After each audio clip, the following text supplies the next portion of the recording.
Tirahin natin to kasi hindi naman busy. So gagawa muna tayo ng wooden pegs. Ito tingin natin itong dulo nito. Yan, magagamit niya yan to, butas magagamit niya yan. So pagsasabay-sabayin ko na lang para ayan mga lumang pinagputulan ng brush. Gawin nating kapaki-pakinabang. Basura na kasi to eh. Pero dito sa barko, kapag malikhain ka, nakakapag-create ka ng pagsasabay-sabayin ko siya rito sa gato. Nakalimutan ko kasi sa English kung ano yung English ng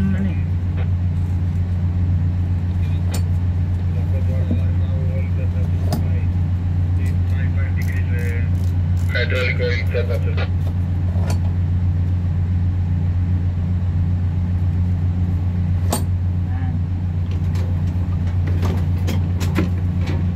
Katingin natin siya. Ito natin siya katingin.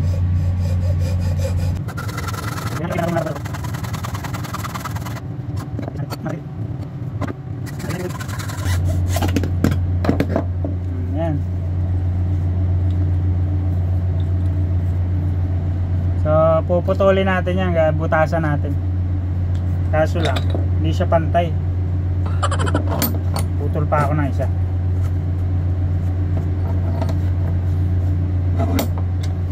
Papakinabangan nyo kasi ito eh. Kami tayo ng lagare. Mas malaki.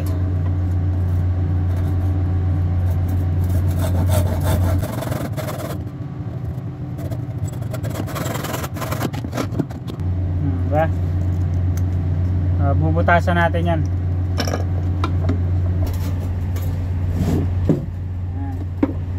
Tuloy natin, pantayin natin. Hindi maganda yung pagkaputol ko.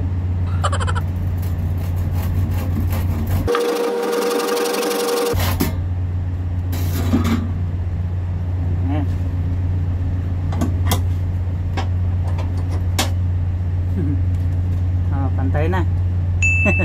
Hindi pantay kanina eh. Pantayin natin para masaya. Actually itong pagbo-vlog, pagkikwento-kwento ko sa inyo, sa totoo lang, hindi naman to hindi naman to yung view lang. Naglilibangan na lang kasi to, kasi natutuwa ako nang meron akong binabahagi sa ibang tao yung story.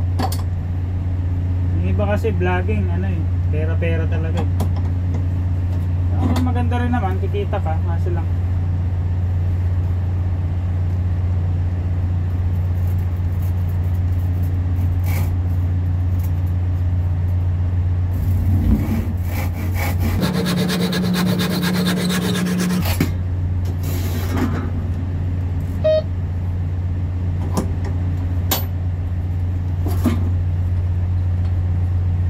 so meron na tayong 6 na piraso, marami na to.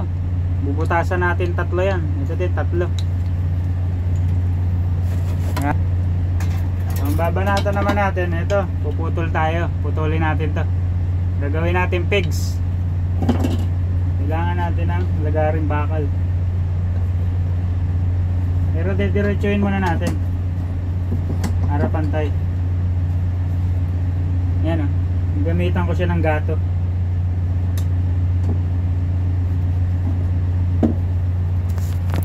Yan baliko siya.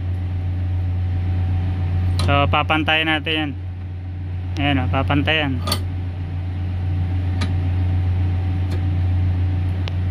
Yan, ikot na to. Ayan mapantay na.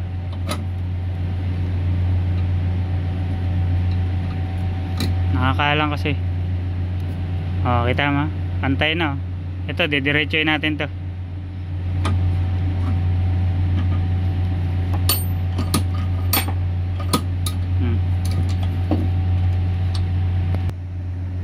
Ayan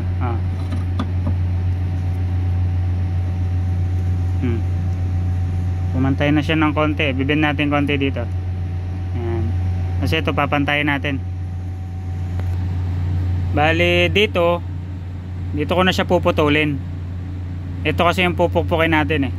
Ito dito ko siya puputulin. Pero measurement na gusto ko at least 1 dangkal. Para pantay-pantay yung mga naputol ko.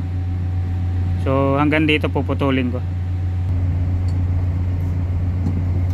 May mga 1 dangkal.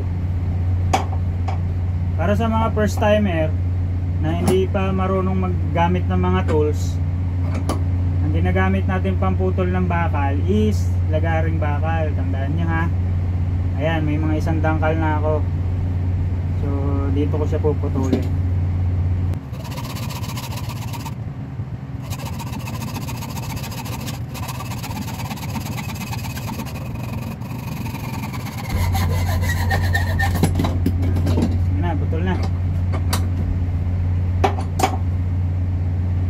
May pegs na tayo. Puputulin ko to dito. Tapos ito papantay ko ng konti. So,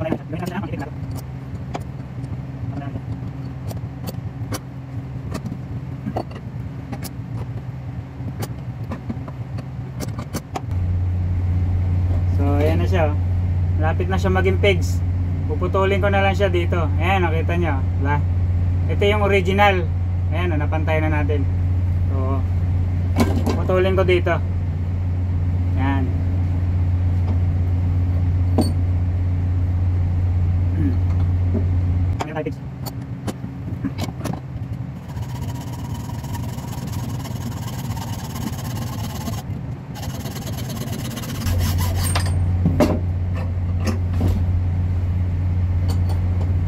Oh, yan na.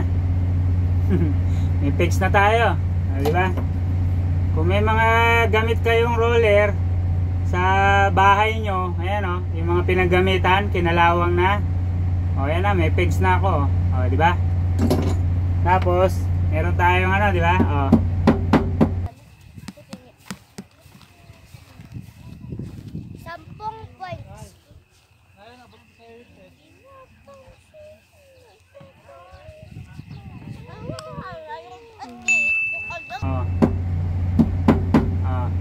Tayong pang pegs. Ito yung mga kanto-kanto, yung pinagputulan, hasain nyo ng kikil o yung ano, file ata tawag, nakalimutan ko na. Ayan, kikikilin nyo para matanggal yung talas. Ito yung mga pintura, kakayurin ko ng ano yan, kakayurin ko siya ng ito, scraper. Gaganunin ko yan mamaya. So, puputol muna ako kasi wala naman kami masyadong, hindi pa kami busy sa ano, dahil continuous naman ang discharging. Tsaka oras kasi ng kape ko ngayon. Try mo natin ito.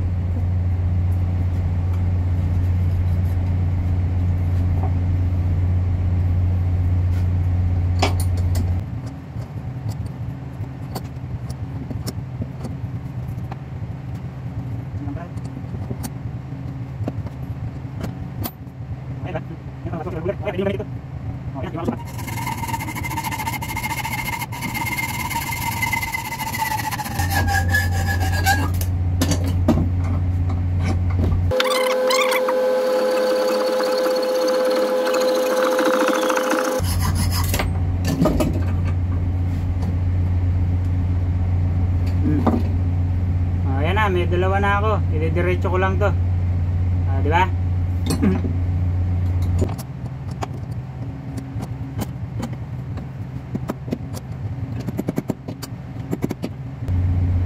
Yan na. May pegs na ako, dalawa.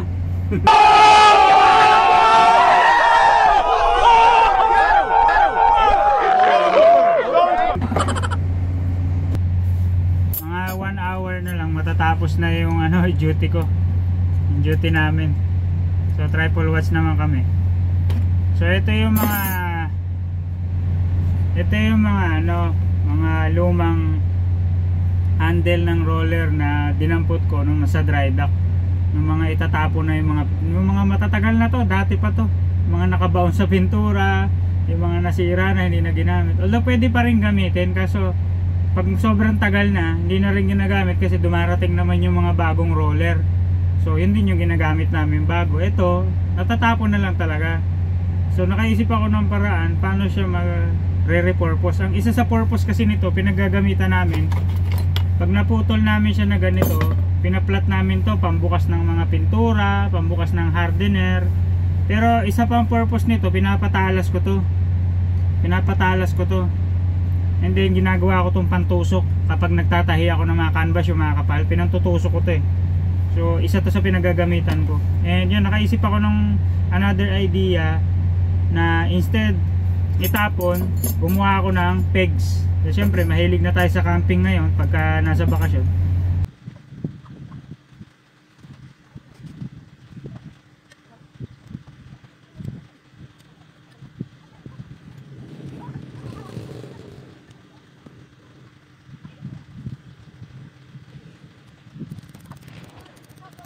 So ito na yun, oh. Ito na yung pinagtanggalan, diniretso ko, pinutol ko dito, tapos mga isang dangkal ang size. Bakit isang dangkal? Kasi base sa experience, sa naranasan namin, nung nagpunta kami sa Crystal Beach sa Zambales, mabuhangin, kailangan mahaba talaga yung pegs mo para bumaon ng gusto. Kasi kung ganyan lang kaliit, mostly ng mga ano natin, so mababaw lang siya, madali siyang matanggal. Sa Lake Tabeo naman, kapag nagpunta kayo, ang damo sa Lake Tabeo parang ganyang kakapal.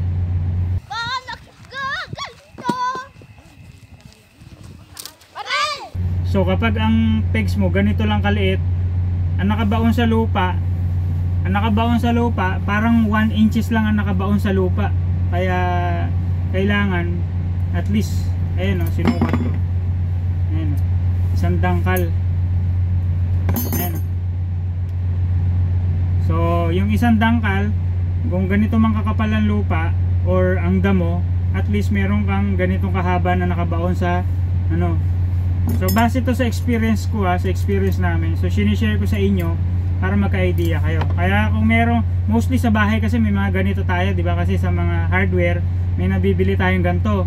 So kapag luma na to, wag nyo itapon. Kung mahilig kayo mag-camping, pwede nyo siyang gawing pegs, di ba? So yung mga pintura, kinaskas ko lang, and then ginamitan ko ng liha, nilinis ko lang. So ayan, di ba? Kaysa itapon nyo to na hindi na magagamit, pwede nyo pang gawing pegs. So ayan, kita-kits sa susunod kong DIY sa camping habang nandito tayo sa barko. So kita-kits next time. Paalam. So ito na yung mga pegs na nagawa. Naka 5 piraso na ako. Ngayon, isang dangkal. So ito na yung mga pegs na nagawa natin from used, mga kiniskis ko lang yung kalawang, nilinisan ko. O, di ba? So matibay to, no? So meron na tayong siguro pag binili nyo to, siguro mga 150 pesos ang isa nito, siguro mga ganun, no? So yun, meron na tayong nagawang so kita-kits. So hindi ko napakita dun sa video ko yung kung paano ko ginawa. So meron na akong nagawa ditong isang piraso. Baka kasi tanongin nyo sa akin, sir, para saan yung kahoy na pinutol mo? Yung pinutol ko na handle ng brush, paint brush na putol-putol, eto na siya. So bubutasan nyo siya, mostly yung dulo, eto yun, diba yung handle ng brush, may butas na siya. Ito na yung existing, and then dadagdagan nyo siya ng 2 pa. Bubutasin nyo lang siya ng barena kung may barena kayo sa bahay. So 3, no? So paano siya ikakabit? Ganito siya. Yan, diba? So yun, ang gagawin nyo, ito diba? Ito isusuot nyo rito sa unang butas. Yan, suot nyo to sa una, and then ito suot nyo doon sa pangalawa. Yan. So ganyan na siya, di ba? So ganyan na siya. Ngayon, hilahin nyo muna. dun sa area na paggagamitan nyo. Yan.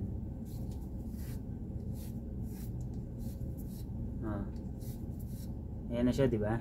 Yan na sa pinakatuktok. Ito ngayon, ayan. Yan siya, di ba? Ito siya, di ba? Sinuot ko doon sa una, sa pangalawa, sa gitna, sa una, tsaka sa gitna. And then yung kabilang dulo, ito na yon. Supposed to be, ito na yung pegs natin, ginagano natin, di ba? No?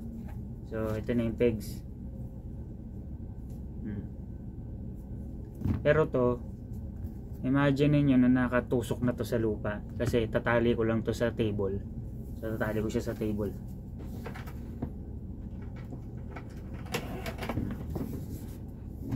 So ayan na. Adjust natin to para makita niyo. Ayan na, nakatali na. No? Nakatali na siyang dalawa. So matigas na siya. Hihilahin natin yung pegs, di ba?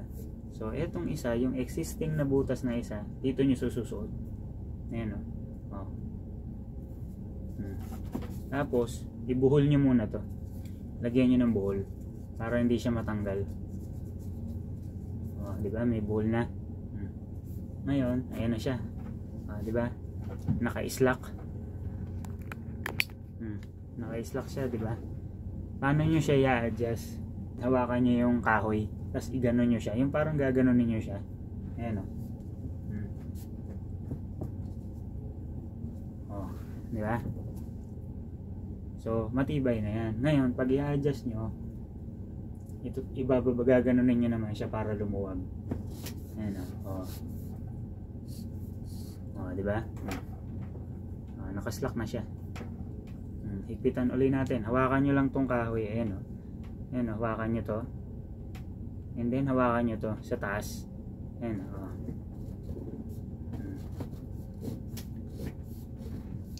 Ayan, parang ginaganon nyo siya. Pag hinihigpitan, kapag luluwagan, gaganon nyo. Ayan o. Diba? So, ayos ba? Ayos ba yung mga DIY natin? So, panoorin nyo at sundan nyo yung mga videos ko kasi marami akong gagawing mga videos na mapapakinabangan nyo sa camping. So panoorin nyo yung mga videos ko and don't forget to support and like. And syempre kung trip nyo yung aking mga videos, subscribe na rin kayo. So kita-kits sa aking susunod na video. Kita-kits po sa aking susunod na camp serye. Maraming salamat. Paalam.